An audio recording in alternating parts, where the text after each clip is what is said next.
वफाकी हुकूमत ने निजकारी मंसूबे के तहत नुकसान में चलने वाले 1700 यूटिलिटी स्टोर्स बंद करने का फैसला किया है। सेनेटर ओवन अब्बास की ज़ेर सदारत सेनेट की कायमा कमेटी बराए सनत और पैदावार का इजलास हुआ, जिसमें यूटिलिटी स्टोर्स कारपोरेशन के मुस्तकबिल पर तफसीली ब्रीफिंग दी गई। इजलास को बताया गया कि यूटिलिटी स्टोर्स हुकूमत की निजकारी फहरिस्त में शामिल हैं, ताहम 2 साला ऑडिट न होने के बाइस निजकारी का अमल रुक गया है। ऑडिट अगस्त 2025 तक मुकम्मल करने का हदफ मुकर्रर किया गया है। सेनेट कमेटी को बताया गया कि इस वक्त मुल्क भर में 3200 से ज्यादा यूटिलिटी स्टोर्स मौजूद हैं, जिनमें 1700 नुकसान में चल रहे हैं और उन्हें बंद किया जाएगा। निजकारी के बाद सिर्फ 1500 स्टोर्स के लिए अमला दरकार होगा, जबकि बाकी मुलाजमीन को सरप्लस पूल में भेज दिया जाएगा। हुक्काम के मुताबिक यूटिलिटी स्टोर्स के 5000 मुलाजमीन रेगुलर, जबकि 6000 के करीब कॉन्ट्रैक्ट और डेली वेजिस पर काम कर रहे हैं। मुस्तकिल मुलाजमीन को सरप्लस पूल में शामिल किया जाएगा, जबकि कॉन्ट्रैक्ट और डेली वेजिस मुलाजमीन को कोई पैकेज नहीं दिया जाएगा और निजकारी के बाद इन्हें फारिग कर दिया जाएगा। ब्रीफिंग में बताया गया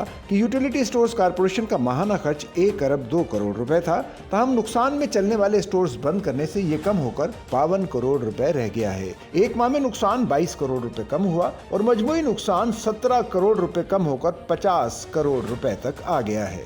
सच्चल न्यूज़ नेटवर्क की वीडियोस में खुशामदीद। नाजरीन, वीडियो से मुतालिक अपनी कीमती राय का इजहार कमेंट बॉक्स में ज़रूर करें और चैनल को सब्सक्राइब करें।